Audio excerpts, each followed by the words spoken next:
विपश्यना एक प्राचीन ध्यान विधि है जिसका अर्थ होता है देखकर लौटना।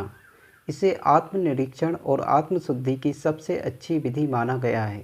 इस विधि में खुद की सांस को महसूस करने और उसके प्रति सचेत रहने का अभ्यास किया जाता है। लगभग 2500 वर्ष पूर्व गौतम बुद्ध ने इसी ध्यान विधि को अपनाया और बुद्धत्व को हासिल किया।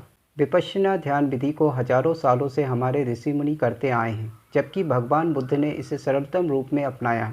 यह ध्यान विधि खुद को जानने में हमारी मदद करती है। इस साधना विधि का उद्देश्य मन के विकारों को दूर कर जीवन के रहस्य को जान लेना है।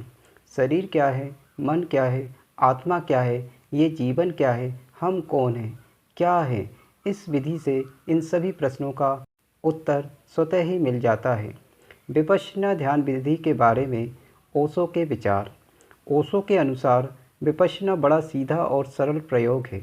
अपनी आती जाती श्वास के प्रति सजग रहना ही विपश्यना विधि का मूल मंत्र है।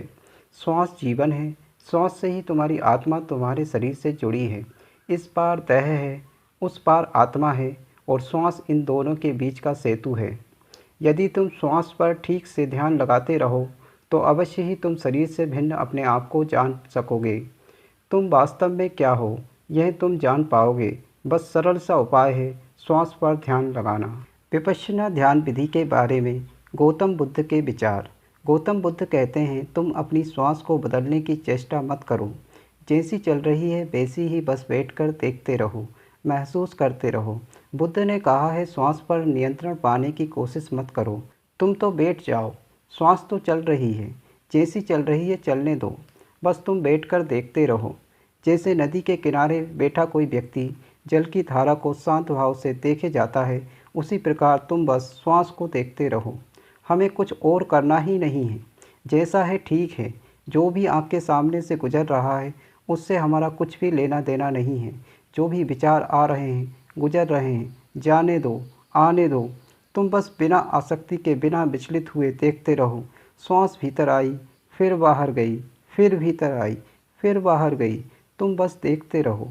श्वास के आवागमन पर ध्यान लगाते रहो।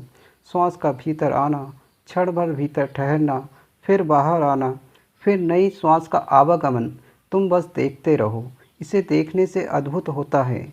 देखते ही देखते मन के सारे रोग दूर हो जाते हैं, चित्त शांत हो जाता है, परम आनंद की अनुभूति होती है। मैं शरीर से भिन्न हूँ, मैं शरीर नहीं हूँ, इसकी प्रतीति होती है। इसे देखते देखते ही मैं मन नहीं हूँ, इसका आभास होने लगता है, और अंतिम अनुभव होता है कि मैं श्वास भी नहीं हूँ। मैं फिर कौन हूँ, इसका आभास तुम्हें हो जाएगा। तुम जीवन की सच्चाई जान लोगे, तुम्हें आत्मज्ञान प्राप्त हो जाएगा और तुम अपने वास्तविक रूप को प्राप्त कर लोगे। तुम्हारा जीवन सफल हो जाएगा। पुनः जन्म लेने का उद्देश्य पूरा हो जाएगा।